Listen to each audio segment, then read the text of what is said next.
ARFID. It stands for Avoidant Restrictive Food Intake Disorder. And unlike other eating disorders, this one not just about body image. It's about the fear of choking, of vomiting, even of some textures. Experts say cases are rising. Some children are becoming malnourished before anyone realizes something's even wrong. We've got Dr. Joseph Alfaro, board-certified psychiatrist who treats patients who struggle with complex mental health issues, including eating disorders. Doctor, good to see you. What are we learning about ARFID and how widespread it truly is? Hey, good afternoon.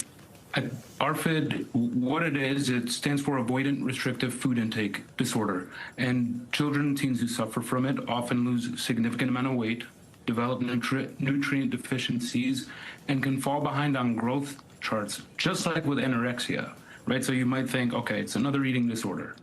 But unlike anorexia, the reason behind the poor food, like you said, is a fear of choking, a bad experience with food. But these kids, unlike anorexia, right, it's not about body image. For them, it's about a poor relationship with food. I think a lot of parents are probably listening and they're saying, okay, maybe we're not at the stage where it's dire, where I need to get help, but the child is refusing to eat a certain food because the texture is different, or has a completely averse reaction and just cries at the thought of having to eat something. How do we stop that and abate it and help the child have a better relationship to go back and try these foods?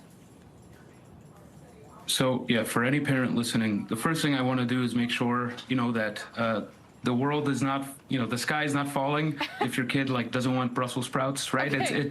Kids always are going to go through periods of time with picky eating. However,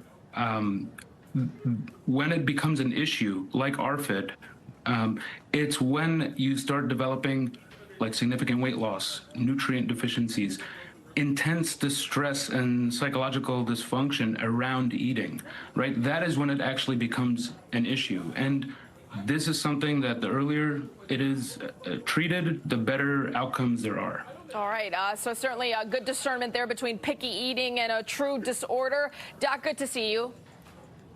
Thank you. Thank you. Thank you for coming.